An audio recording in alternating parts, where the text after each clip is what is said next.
James Cargo Motorcycle Shipping sponsors Under the Visor.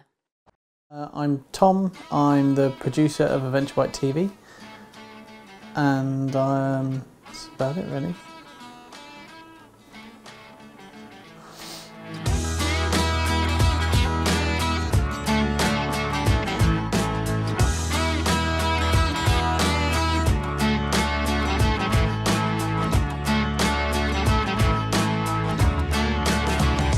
I got into filming and editing, I guess, really in university. My dad had a video camera when I was a kid and we used to play around with that quite a bit, but properly kind of looking at the structure of filming and editing, I was doing automotive design at university, so it wasn't a film related course or a media course or anything like that. I think the first proper film that we ever sat down and thought about was a friend of mine called Charlie approached me one evening, asked if we wanted to go climbing, and we couldn't because it was raining. If we want to go surfing, but there's no surf, kite surfing, but there's no wind. It was just an all-round nothing day, and he said, let's make a superhero film.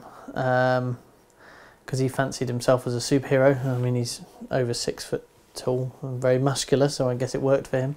But it was called Shadow, and it was this ridiculous film. It was filmed on a little camcorder thing I had, and it had, we edited it on Windows Movie Maker at the time. And it was completely ridiculous, absolutely ridiculous. But we found it hilarious, and it became a bit of a kind of, well, people started to, around university had seen it in the climbing club, and yeah, so we made a second one as well, and we started making a third, but it never got finished because we all started going our separate ways towards the end of university. But then I started filming all my friends climbing and doing all the kind of outdoor activities.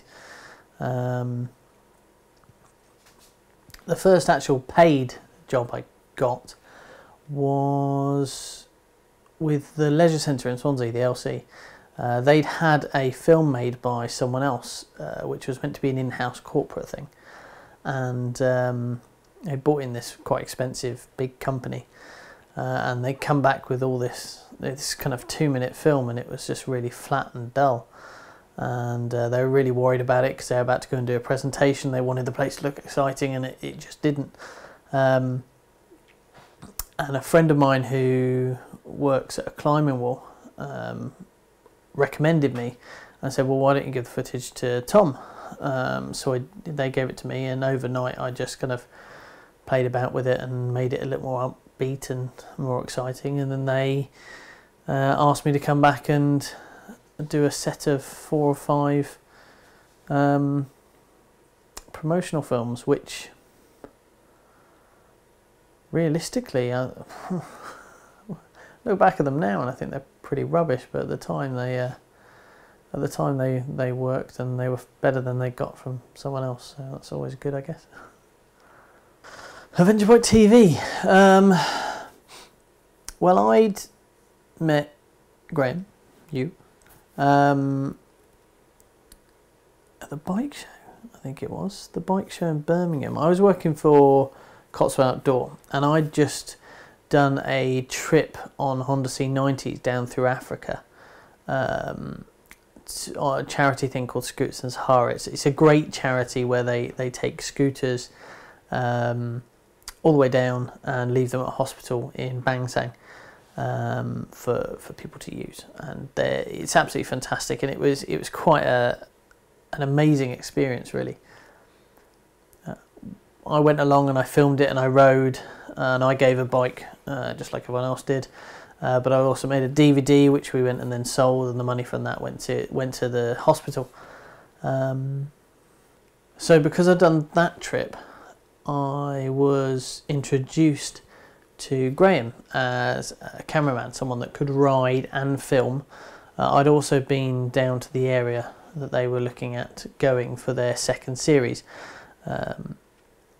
the first series Graham had done, correct me if I'm wrong, Mad in the Med, was really well received, but the channel kind of said, actually, you need to take a cameraman with you because we're not seeing enough of you and Danny, Graham and Danny, on camera, and that interaction between the two of them, so you need to take a cameraman with you.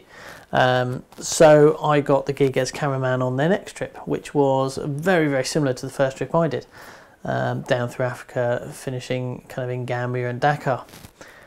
So I then ended up becoming very, very close friends with Graham. So after that trip with Graham, I was still working at Cotswold.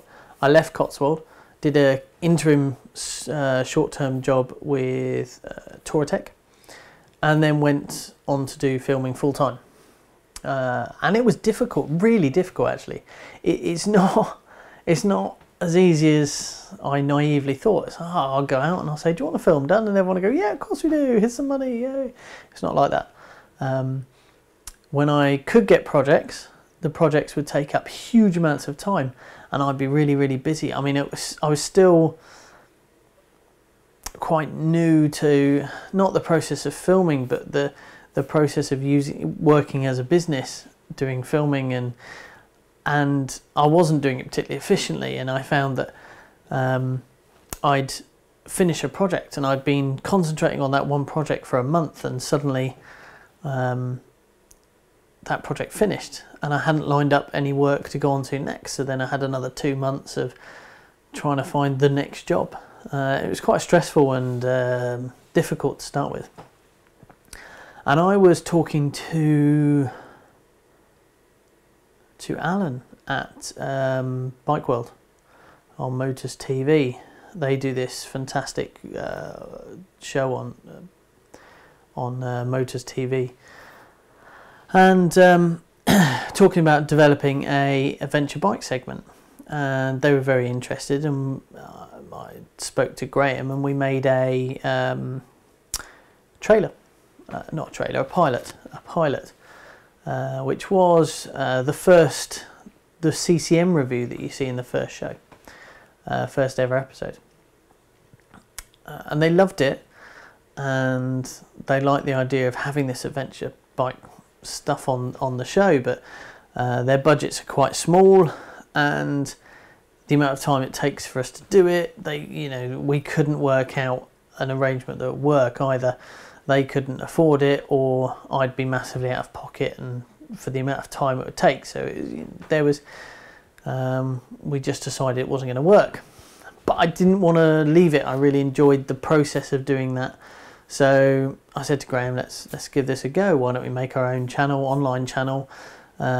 We can approach advertisers to pay for it, so it'll be free to watch, which is a problem with a lot of these online channels. And it's too niche to be able to go onto YouTube and get 50 million views, which then you can get paid through YouTube. It's a niche market, you can get good figures, but not figures that you can earn huge amounts of money off. So, you can get 100,000 views a month and you'd only be taking 100, 200 pounds maximum from YouTube. So it just doesn't work like that. So we approached a couple of people, and straight off the bat, before we'd even made the first show, we had James Cargo come on board as a sponsor for 12 months, and we had the Adventure Bike Shop come on board as a sponsor for 12 months. And we were kind of like, wow, we have to make a show now. And that's it. We started making Adventure Bike TV, and it's gone from strength to strength, and hopefully it's getting better every episode. Fingers crossed. Hope so. Please. Yeah, we've touched on these already. I've done 2 series now with Graham. So we did Dakar Dreams, which was Graham's second series, but I went as long as cameraman.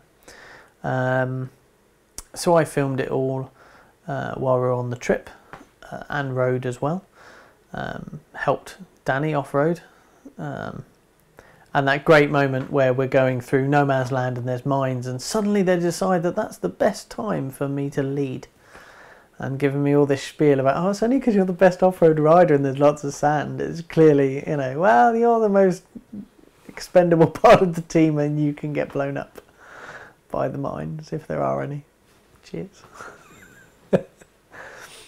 So we did Dakar Dreams, and then we did the Great Arctic Bike Off, which was not the original name. That was a name the channel made us use. But this time I filmed it and edited it as well. So it's my first kind of edit for TV, which was nice to say that my work, not just my film work, but also my editing work was on TV, which is always nice. I've also done obviously the Scooters in Sahara, which is still available on DVD. And I'm just putting the final touches now to a great film we did in India with another charity called Interburns. They do a lot of burn care, and the trip was quite interesting because it started in Nepal, went through India and then into Bangladesh, but it's following not just, you know, the normal 2 or 3 riders. What we've got is we've got 2 families. So we've got 2 parents, of 2 pairs of parents, and 4 kids, and it's a very interesting dynamic as we watch these kids struggle sometimes with the long journey, and they're on the back of the bikes a lot, or crashed into a little kind of car following us, and it's a very different experience. And it was interesting to see how, for me, how the parents coped with some bits brilliantly and then got really frustrated with other bits, but the kids would find other bits frustrating, and boredom was much more of an issue with them. But they were great, and it was a fantastic trip, 2 weeks, yeah, that we're just kind of doing the final kind of voiceover and editing for it now, so that should be available in a couple of months. And again, the money from that's going to charity, and this is the second kind of charity DVD I've done where I go on the trips and I film them and then I edit them, and then the DVDs get sold for the charity. And it's a great feeling, but it's not something I think I can kind of keep doing regularly, just because fitting them in is very, very difficult. And I've done 2 now, and I think, you know, I feel like I've helped. I'm sure I'll do more in the future, but I've got to concentrate on the business for a bit now before I do another one. This is going to be boring for everyone, you know that. What do I love about it? Don't really, it's crap. I enjoy the process of it. Adventure bike TV is very difficult in terms of enjoyment value. So many people go, oh, you've got a great job, you spend your whole day playing on bikes. Actually, I hardly ever get out on a bike. For an example, when this comes out, there will be a piece about the history of Africa Twins, which you should have already watched by now because this will come later in the show. But it's all being filmed at an event called March Moto Madness. Your Graham is up there riding, so he'll be riding, having fun. The guys in the Africa Twins will be riding and having fun, and I'm sitting in my car with the camera kit and all the stuff on the car, and I'm driving from bit to bit to try and film. So I rarely actually get out to play on the bikes, which is, you know, frustrating sometimes. But for me, I think the thing I love about filming is the creative side. I love coming up with ideas. I love talking about ideas. In some of the corporate work I do, I love coming up with the ideas about how you put a point across. I've written some scripts that we might be filming pilots for TV for. And the creative side is what really gets it for me. And then for me, it's the whole process where I start with something creative. I start with an idea that I become very passionate about, and then I plan it and I film it and then I edit it, and then it's there. And it's, I guess it's having been in retail for such a big part of my life, there's very little satisfaction at the end of the day in being able to go, oh wow, we did all of this and I worked really hard, and look, I changed that 35% to a 35.2%. Whoa! It's quite hard to feel proud of that. But when you can sit back and just go, there's something I made, and it's, you know, and it's going to be there forever. I mean, it's on the internet now, so yeah, that's never going anywhere, is it? Yeah, it's a nice feeling to feel that you've achieved something and look at something and say you're proud of it. So yeah, guess that would be what I love about it, really. Scooters and Sahara I'm very proud of because it was such a battle. It's difficult because there were lots of problems in the post-production, trying to please everyone that was on the trip, and it became very, very difficult. But it was a warts and all documentary.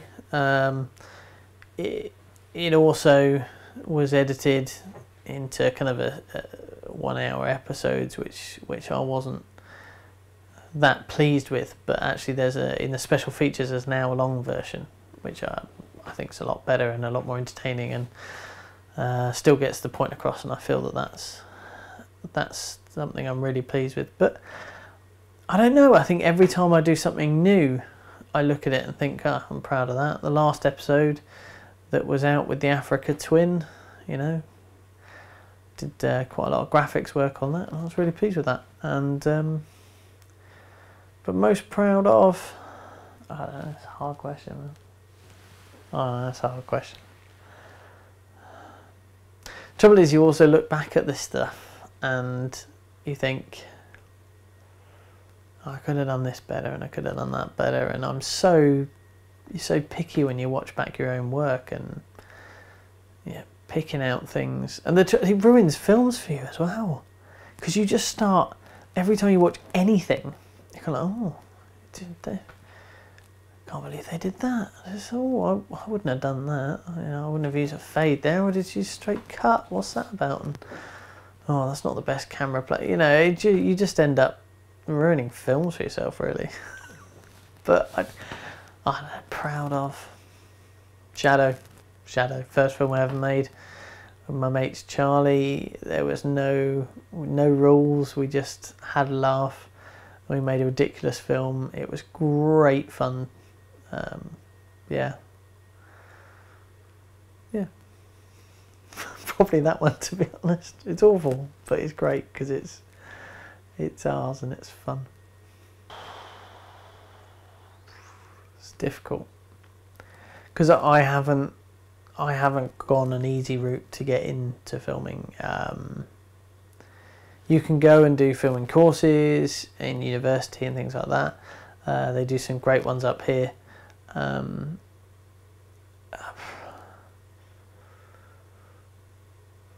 I guess it depends on what kind of filming you want to get into, really.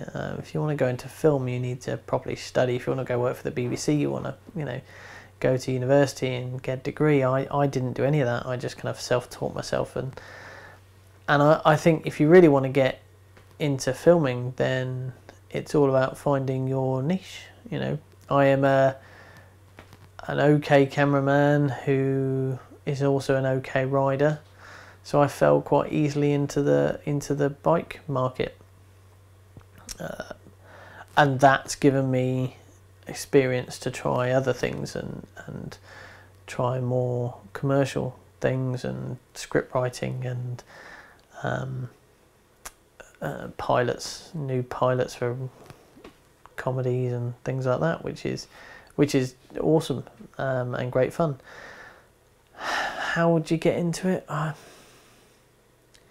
If you're young enough, go to university. go to university, learn all the, and you probably won't end up, you know, going into the exact field that you studied at university, but it gives you such a great background, and it gives you so many opportunities to see what types of filming are there. The way I've come into it, I really kind of fell into the only filming I could do regularly, which was the bike stuff. Although it helps. I absolutely love bikes and I love riding, and I guess just make as many films as you can and get them out there. Tell a story. Always tell a story in whatever you make. There are some people out there who do the most spectacularly shot films, travel films and normal films that you watch kind of. I love going and watching kind of entrants for short film competitions and stuff like that, and some of them are beautifully shot, absolutely stunning. There's no story, and you get that huge amounts with travel films. You know, we get sent films, and some of them are absolutely spectacularly shot, and they've obviously spent huge. They've got better kit than we have to make Adventure Bike TV.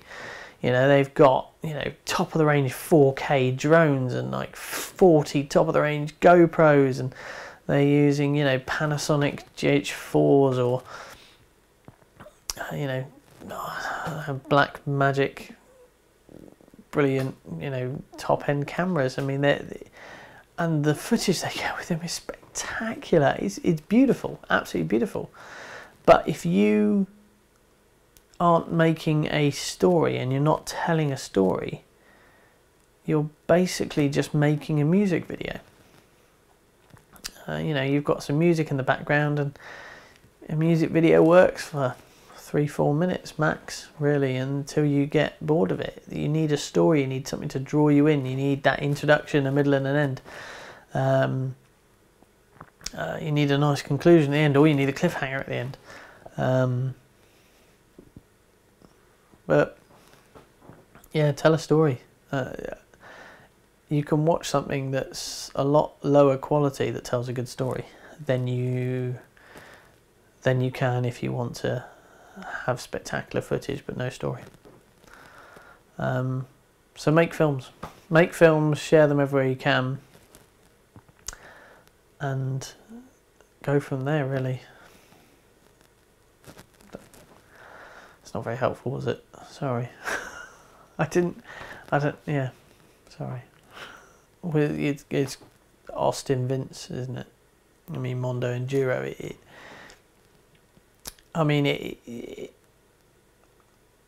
There are certain films that make an impact on markets and people and culture as a whole. But there always tends to be one that starts it off. And film-wise, it's got to be Mondo Enduro. I mean, Austin Vince, masterpiece, really. Sorry, sucking up a bit there, Austin. Hello. I mean, I was properly starstruck the first time I met Austin Vince. Same first time I met Sam Manicum, I was pretty starstruck. I couldn't believe, because he came up to me and said, "Oh, hi Tom, I've seen Scooters." And I was like, "What? Sam Manicum? You've seen my thing that I did? That's so cool." But no, Austin Vince is, you know, and he's still creating content now, and he gets it.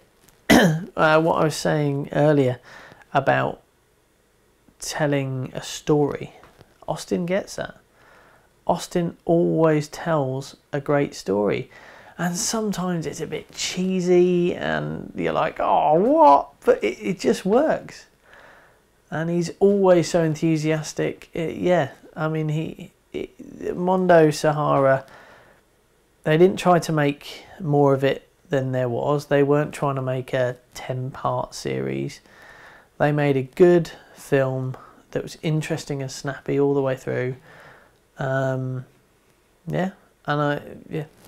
think that, you know, I did genuinely really enjoy Ewan and Charlie's Long Way Round, Long Way Down.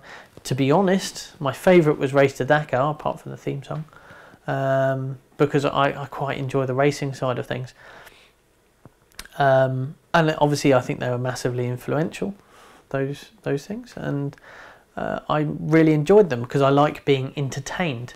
And I think sometimes some people try and be overly intellectual with this and overly talking about how spiritual their trip is and how it's fundamentally changed them. And I'm not saying that's wrong, but for me, I just like to be entertained. I like to watch something, I like to smile, I want to laugh, I want to get drawn in, and that's what the Ewan and Charlie stuff did. But the one that did it first was Mondo Sahara.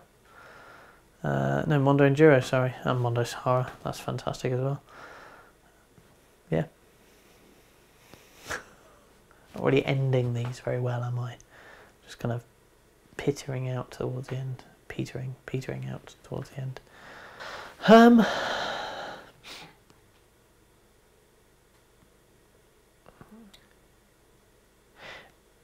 It's very hard. It is very hard sometimes. Because you're putting your work out there. Yeah. It's hard sometimes. Very hard. You're putting your work out there for anyone to see, and with modern day internet, anyone can say what they want to say. They can comment, they can tell you how awful your show is. We get one guy who randomly emails after every single show just to tell me how I could have done it better, including, well, if you'd use this camera, which is a £25,000 camera, this shot would have looked a lot better. And I don't know, what can you do? I mean, actually, to be fair to that guy, he sometimes has some great points, and I always take them on board, and I try and take criticism. I don't mind people telling me that I haven't done a good job or it being constructive. What I hate is when people just write comments like, that was rubbish. It's like, well, why? If it was that rubbish, don't watch it. And you do get this bizarre thing where,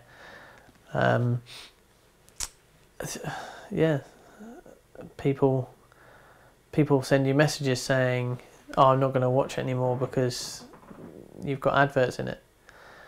Stop putting adverts in your show. It's like, well, I've got to make money. I've got to make a living. You don't want to pay to watch the show, and but you also don't want adverts. You can't have it both ways. So yeah, it can be difficult when you're trying your hardest and you're putting yourself out there and your work out there, something that you're passionate about, for other people to tell you it's rubbish. I mean, luckily, 99% of the comments we get are good, and we have a great fan base who I love and adore, and it feels great to get their messages. But it only takes one message of someone going, oh well, I thought that was rubbish. And normally it's just because we've said we don't like the bike they own, and it's just our opinion. Don't take it so personally. Yeah, it can be difficult when you put in a lot of work in, and people, that one person who sends you an email saying they thought it was rubbish seems to, for me anyway, cancel out the loads of people that seem to like it and send us compliments. It's that one person that sends me something bad and it ruins my day, or someone who asks for some free stickers and then tells me to F off because when I sent them to him, he didn't get them in the post for some reason, and then I sent him another lot and he still told me to F off because they weren't with him quick enough, even though I was giving him free stickers. So it mind boggles.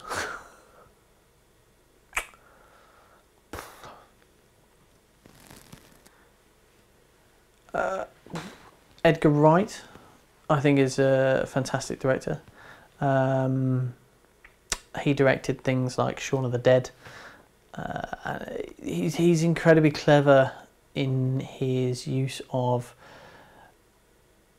He uses some spectacular shots. I mean, Shaun of the Dead has this amazing... Sorry, I'm not doing a very quick answer here, but Shaun of the Dead has this amazing shot where it starts where it's all one shot and it's all done on a steady cam, and Shaun walks out the house and it's a normal day, and the camera moves around him and follows him as he goes into the local shop. He buys some milk, closes it, he buys a cornetto, and he leaves the money on the side and he goes back into the house. And then they mimic the exact same shot the next day. And it just, in the background, everything's slightly changed because there's zombies, you know, and there's blood on the walls and things like that. And he slips on a bit of blood, and the shot is spectacular because it's exactly mirrored each time. And Shaun is oblivious to what's going on, but it's just so brilliantly shot. And things like how he does transition scenes, rather than just a kind of, oh right, well, we're travelling to Basingstoke, and then having a shot of the car driving past a Basingstoke sign. They do this whole kind of bang, bang, bang, bang, bang, bang transition to get to where he's going, and I just think it's great. I haven't really explained that very well. Watch Shaun of the Dead, you'll see what I mean. And Ridley Scott. I love sci-fi. Things like The Martian are just spectacular. If you want a real kind of blockbuster name, Ridley Scott would be one of them as well. Wasn't very quick, was it? You, Graham. Of course. Always you. Austin Vince. Yeah. There are lots of them out there, but yeah, Austin Vince, Ed March. Again, they're entertaining people. They're not preachy, they're entertaining. Preachy's the wrong word, I sounded like a right arsehole then, didn't I? Funny? Kind. It's a ridiculous question. Fat. Big boobs. That's 3, there you go. Fat and big boobs. So I'm not allowed to explain.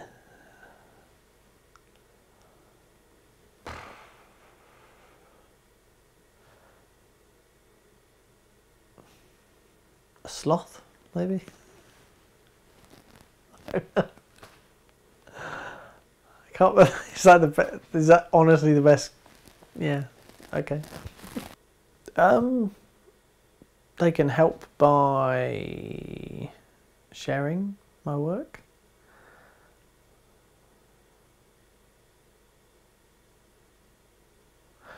Guess we'll call that an end then.